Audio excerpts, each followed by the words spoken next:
Ito si Manny Pacquiao, napaghahalatang nagiging trapo na. Sinabihan ko nga si Johnny. Sinabihan ko nga si Johnny, ikaw, wag mong ididikit sa pangalan ko yan. Kung magpo-post ka, na lang, wag mong pa-share sa FLM family yan. Ginano ko si Johnny.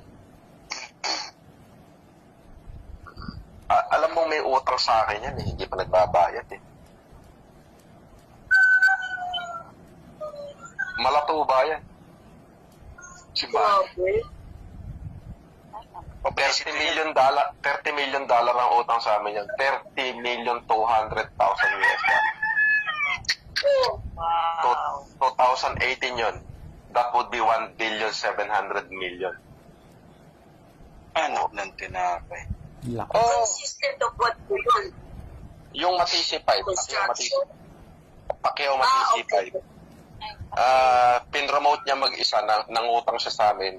Complete, nakademanda yan. Lalabasan na nga ng warrant yan eh. Ginamit na yung pagka-senador eh.